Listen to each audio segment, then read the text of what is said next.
नमस्कार भाई दोस्तों, आज से देश में 3 नए कानून लागू हो गए हैं और पहली एफआईआर भी दर्ज हो गई है। सबसे बड़ी बात यह है कि पहली एफआईआर दर्ज हो गई है उन 3 कानूनों के हिसाब से जो नए कानून आए हैं। और सबसे कमाल की बात यह है कि किसी वकील को समझ में नहीं आ रहे कानून, किसी जनता की समझ में नहीं आ रहे कानून, किसी को समझ में नहीं आ रहे हैं। जैसे 3 कृषि कानून आए थे ना, वो सिर्फ मंत्रियों को समझ में आ रहे थे, वो भी बीजेपी के मंत्रियों को पता था 3 कृषि कानून क्या चीज है। ना किसानों को पता था, ना जनता को पता था, ना वकीलों को पता था, किसी को पता नहीं था 3 कृषि कानून चीज क्या है। ऐसे ही 3 नए कानून जो लागू हो गए हैं आज से, और पहली एफआईआर दर्ज हो गई है। वैसे ये जनता के हक के कानून बताए गए हैं, आपको इनके पॉइंट बताएंगे, पूरे पॉइंट ध्यान से सुन लेना, कानून आपकी समझ में आ जाए तो। बाकी एक बार में तो शायद ही कोई समझा सकता है इन कानूनों को। वकीलों से बात कर रहे हैं, वकीलों से पूछ रहे हैं, वकील साहब इस कानून में कैसे है, क्या प्रावधान है, क्या है, क्योंकि इनकी कोई बुक किताब ही नहीं छपी। और बोलते हैं कानून बदल गए, समझो संविधान बदल गया। संविधान में क्या होता है? कानून ही तो है ना। संविधान के अंदर क्या है? कानून है। तो कानून ही बदल गए तो फिर संविधान कहाँ है? क्योंकि संविधान के हिसाब से चल रहा था ना देश, तो वो कानून बदल गए। वो 3 नए कानून लागू होने पर सबसे पहली जो एफआईआर दर्ज हुई है वो एक है ना रेडी लगाने वाले पे हुई है। रेडी लगाने वाले पे दिल्ली में एफआईआर दर्ज होगी। पहले उससे आराम से उसका नाम, पता, एड्रेस पूछा और उसके ऊपर एफआईआर दर्ज कर दी। अब एफआईआर दर्ज होगी है तो ये आज अब ना, मतलब वकीलों के पास जाने की जरूरत नहीं, आप ऑनलाइन भी किसी पर केस दर्ज कर सकते हो। ऑनलाइन केस दर्ज हो जाएगा। मतलब समझ में किसी का आ नहीं रहा है हो क्या रहा है। वैसे नागरिक सुरक्षा कानून बताए गए हैं ये। एक बार इन कानूनों के ना आपको 20 पॉइंट, मेन 20 पॉइंट बताते हैं, अगर आपकी समझ में आ जाए तो। उसके लिए ना ध्यान से सुनना और गौर करना कि ये कानून अगर आपकी समझ में आ गए तो समझो आप फिर है ना बहुत कुछ सोचना पड़ेगा आपको, बहुत कुछ। जो 20 पॉइंट है ध्यान से सुनना, 20 के 20 पॉइंटों को। कोशिश रहेगी कि सबकी समझ में आ जाए। पहला जो पॉइंट है, 1 जुलाई से पहले दर्ज हुए मामले में नए कानून का असर नहीं होगा। 1 जुलाई से जो पहले केस दर्ज हो रखे हैं ना, उन पर ये नए कानून लागू नहीं होंगे, उनको पुराने कानूनों के हिसाब से चलेगा। 1 जुलाई 2024 उनकी जांच से लेकर ट्रायल तक पुराने कानून के हिसाब से होगी सब कुछ।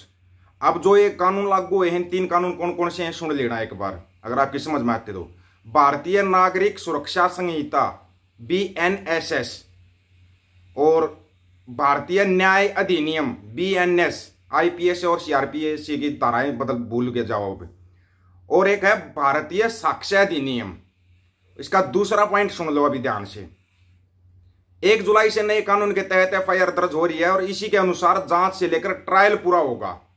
नंबर 3, BNSS में कुल 531 धाराएं हैं।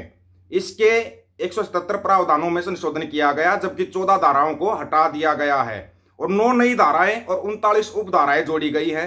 पहले CRPC में 484 धाराएं थी, अभी 531 धाराएं हैं। भारतीय न्याय संहिता में कुल 357 धाराएं हैं, अब तक IPC में 511 धाराएं थी। इसी तरह भारतीय साक्ष्य अधिनियम में कुल 170 धाराएं हैं। नए कानून में 6 धाराओं को 6 धाराओं को हटाया गया और 2 नई धाराएं और 6 उप धाराएं जोड़ी गई है। पहले इंडियन एविडेंस एक्ट में कुल 167 धाराएं थी, इसमें 170 है। नए कानून में ऑडियो वीडियो यानी इलेक्ट्रॉनिक साक्ष्य पर जोर दिया गया है। ध्यान से अपना कहीं फोन करते हो या कुछ करते हो ना, वो ध्यान से कर लेना आप थोड़ा सा, क्योंकि सरकार की निगरानी में रहेगा सब कुछ। फॉरेंसिक जांच को अहमियत दी गई है। जो जांच होती है भाई, ऑडियो इसी का है या किसी और का है, ऑडियो वीडियो, उस पर। नंबर 7, कोई भी नागरिक अपराध के सिलसिले में कहीं भी 0 एफआईआर दर्ज करा सकेगा। जांच के लिए मामले को संबंधित थाने में भेजा जाएगा। अगर 0 एफआईआर से ऐसे अपराध से जुड़ी है जिसमें 3 से 7 साल तक सजा का प्रावधान है तो फॉरेंसिक टीम को साक्ष्यों की जांच करवानी होगी। नंबर 8, अब ई-सूचना से भी एफआईआर दर्ज हो सकेगी। हत्या, लूट या रेप जैसी गंभीर धाराओं में भी EFIR हो सकेगी, इलेक्ट्रॉनिक एफआईआर। वॉइस रिकॉर्डिंग से भी पुलिस को सूचना दे सकेंगे। EFIR के मामले में फरियादी को 3 दिन के भीतर थाने पहुंचकर एफआईआर की कॉपी पर साइन करना होगा। फरियादी को एफआईआर बयान से जुड़े दस्तावेज भी दिए जाने का प्रावधान किया गया है। फरियादी चाहे तो पुलिस द्वारा आरोपी से हुई पूछताछ के बिंदु भी ले सकता है। नंबर 10, एफआईआर के 90 दिन के भीतर चार्जशीट दाखिल करनी होगी। जरूरी है, चार्जशीट दाखिल होने के 60 दिन के भीतर कोर्ट को आरोप तय करने होंगे। आरोप तय हो जाएंगे 60 दिन के भीतर, ज्यादा लंबा समय नहीं लगेगा। अब नंबर 11, मामले की सुनवाई पूरी होने के 30 दिन के भीतर जजमेंट यानी फैसला देना होगा। जजमेंट दिए जाने के बाद 7 दिनों के भीतर उसकी कॉपी मुहैया करानी होगी। पुलिस को हिरासत में लिए गए शख्स के बारे में उसके परिवार को लिखित में बताना होगा। ऑफलाइन और ऑनलाइन भी सूचना देनी होगी। महिलाओं बच्चों के खिलाफ होने वाले अपराधों को बीएनएस में कुल 36 धाराओं में प्रावधान किया गया है। रेप का केस धारा 63 के तहत दर्ज होगा। धारा 64 के अपराधी को अधिकतम आजीवन कारावास और न्यूनतम 10 वर्ष की कैद का सजा का प्रावधान है। धारा 65 के तहत 16 साल से कम आयु की पीड़ित से दुष्कर्म किए जाने पर 20 साल का कठोर कारावास, उम्र कैद और जुर्माने का प्रावधान। गैंग रेप में पीड़िता यदि वयस्क है तो अपराधी को आजीवन कारावास का प्रावधान है। 12 साल से कम उम्र की पीड़िता के साथ रेप पर अपराधी को न्यूनतम कम से कम 20 साल की सजा, आजीवन कारावास या मृत्यु दंड का प्रावधान है, फांसी का। शादी का झांसा देकर संबंध बनाने वाले अपराध को रेप से अलग अपराध माना गया है, यानी उसे रेप की परिभाषा में नहीं रखा गया है। पीड़िता को उसके केस से जुड़े हर अपडेट की जानकारी हर सत्र पर उसके मोबाइल नंबर SMS के जरिए दी जाएगी। अपडेट देने की समय सीमा 90 दिन निर्धारित की गई है।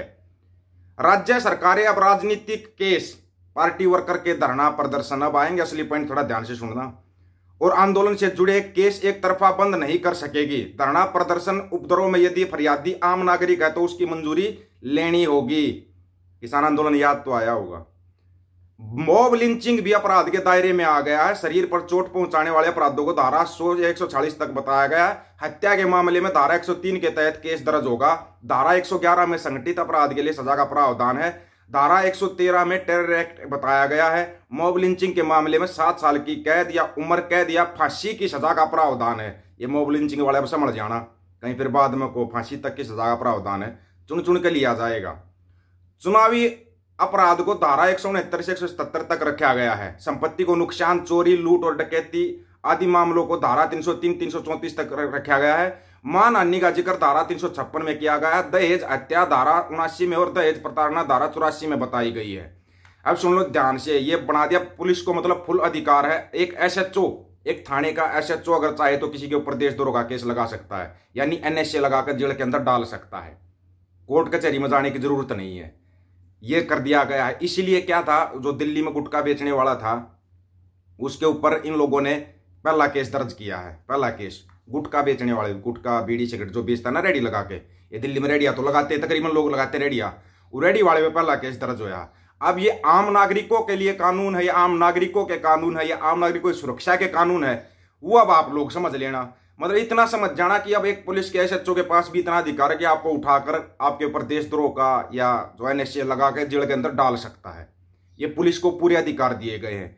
इसका असर क्या होगा शायद बताने की जरूरत नहीं है, क्योंकि इसके ऊपर एक वीडियो में पूरी डिटेलमेंट में नहीं बता सकते। जो ये तीनों कानून है इनकी पूरी डिटेल के लिए आप कमेंट करके बता देना कि ये नागरिकों की सुरक्षा के लिए कानून है, तो फिर एक रेडी वाले को उठाकर उसके ऊपर कैसे लगा दिया, या पुलिस को पूरे अधिकार दिए गए हैं तो इसका असर क्या होगा, असर क्या होगा हम तो आपको बताते रहेंगे। बीच इसके ऊपर और भी एपिसोड बनाने पड़ेंगे, 4-5 बनाने पड़ेंगे, एक बार में नहीं समझा सकते क्योंकि कानून दूसरे टाइप के। हाँ, कमेंट में अपनी राय रखना दोस्तों।